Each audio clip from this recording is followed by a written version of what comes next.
Alam niyo po ba kung nasaan ngayon ang inyong kliyenteng si Senador De La Rosa? Nasa Pilipinas pa rin po ba siya or wala na?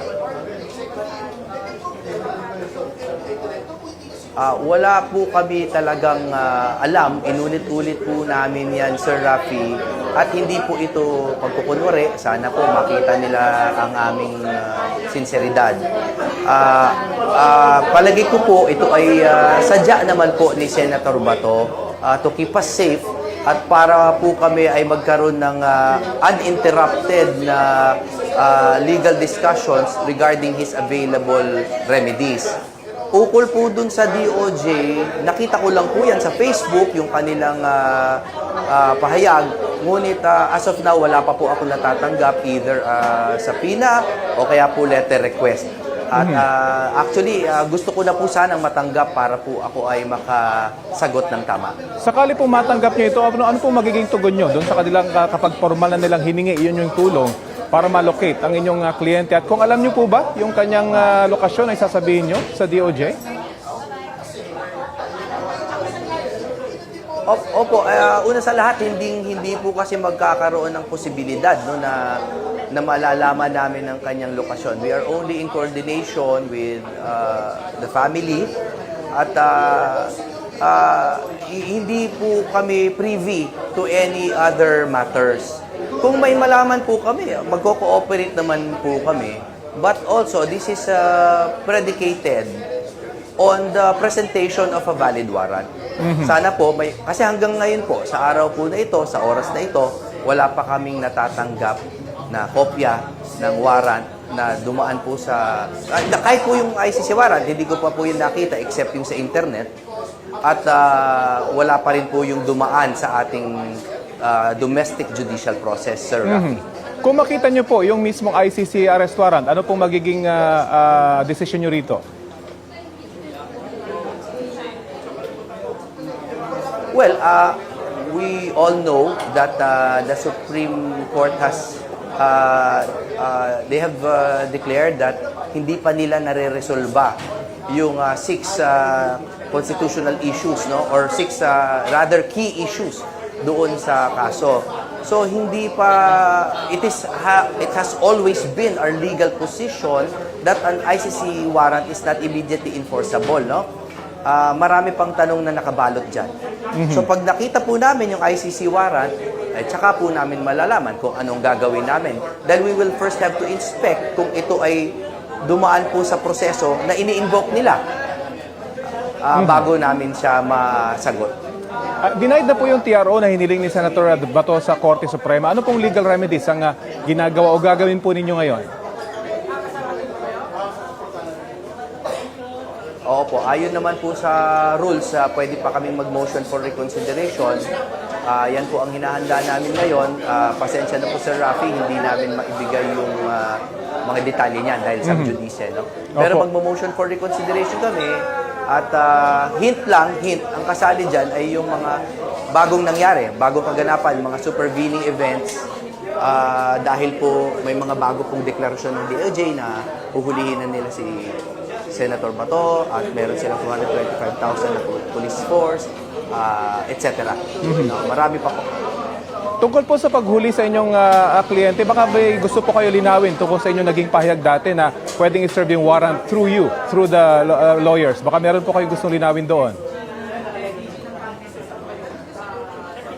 Opo, kasi po matagal po namin dinidiin, napuputo lang po kasi ako dun sa interview na yon. Matagal namin dinidiin that we do not recognize the ICC warrant.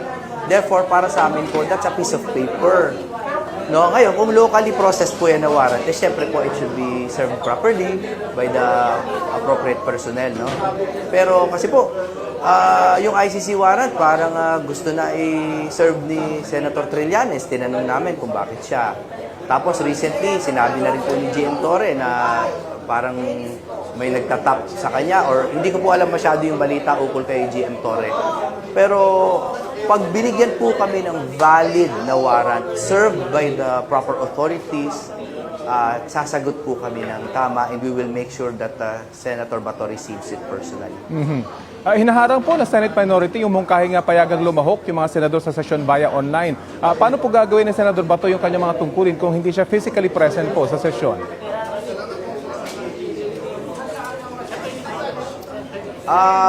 Maganda po yung pahayag recently nila Congressman Paulo Marcoleta, no, na he revealed that 2 weeks ago, pati po ang lower house ay meron na ring approved na rules on teleconferencing or attending their sessions via technological means. So hindi naman po malaki ang pagkakaiba ng house sa Senado. So ang gusto lang po namin ay to immunize the Senate from external politics.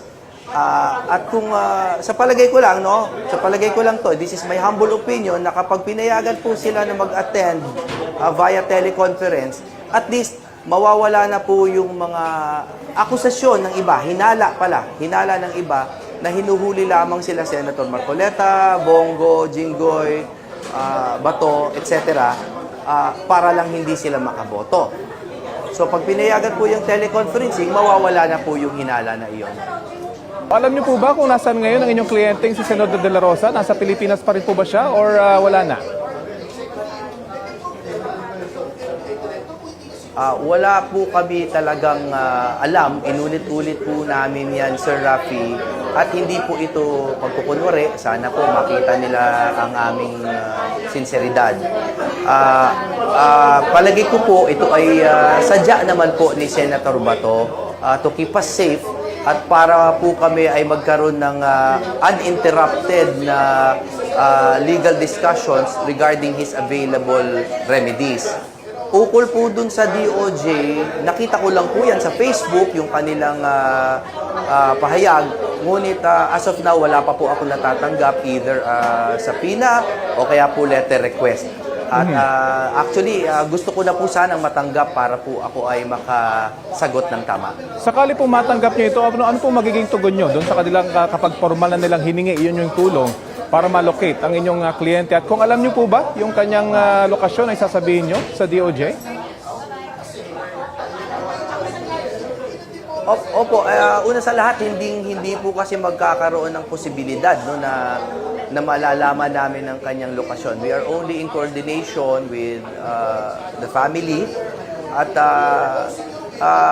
hindi po kami privy to any other matters. Kung may malaman po kami, magko-cooperate naman po kami. But also, this is predicated on the presentation of a valid warrant. Sana po, kasi hanggang ngayon po, sa araw po na ito, sa oras na ito, wala pa kaming natatanggap na kopya ng warrant na dumaan po sa... kahit po yung ICC warrant, hindi ko pa po yung nakita except yung sa internet. At wala pa rin po yung dumaan sa ating domestic judicial process, Sir Rafi. Kung makita niyo po yung mismong ICC arrest warrant, ano pong magiging decision niyo rito? Well, we all know that the Supreme Court has they have declared that hindi pa nila nare-resolba yung 6 constitutional issues, no, or 6 rather key issues doon sa kaso. So hindi pa it has always been our legal position that an ICC warrant is not immediately enforceable, no? Marami pang tanong na nakabalot dyan. So pag nakita po namin yung ICC warrant, ay tsaka po namin malalaman kung anong gagawin namin. Then we will first have to inspect kung ito ay dumaan po sa proseso na ini-invoke nila bago namin siya masagot. Denied na po yung TRO na hiniling ni Senator Bato sa Korte Suprema. Ano pong legal remedies ang ginagawa o gagawin po ninyo ngayon?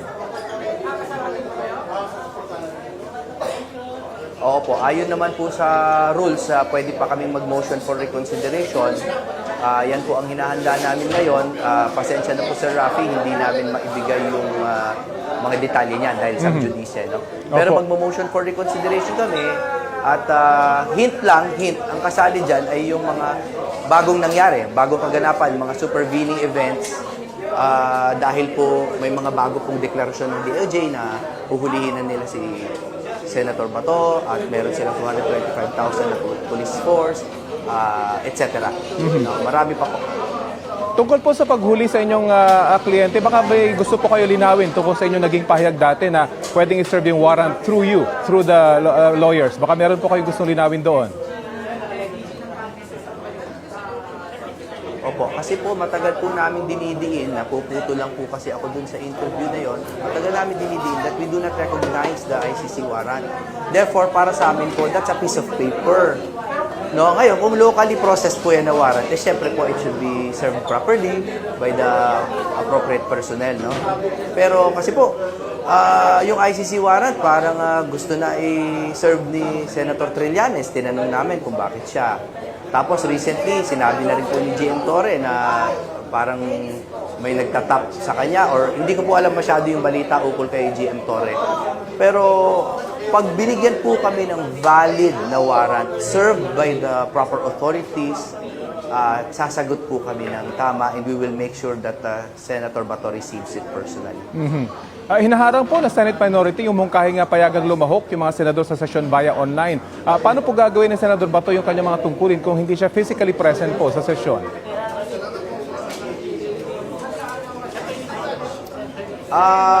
Maganda po yung pahayag recently nila Congressman Paulo Marcoleta, no, na he revealed that 2 weeks ago, pati po ang lower house ay meron na ring approved na rules on teleconferencing or attending their sessions via technological means. So hindi naman po malaki ang pagkakaiba ng house sa Senado. So ang gusto lang po namin ay to immunize the Senate from external politics. At kung sa palagay ko lang, no, sa palagay ko lang to, this is my humble opinion, na kapag pinayagan po sila na mag-attend via teleconference, at least mawawala na po yung mga akusasyon ng iba, hinala ng iba na hinuhuli lamang sila Senator Marcoleta, Bongo, Jinggoy, Bato, etc. Para lang hindi sila makaboto. So pag pinayagan po yung teleconferencing, mawawala na po yung hinala na iyon.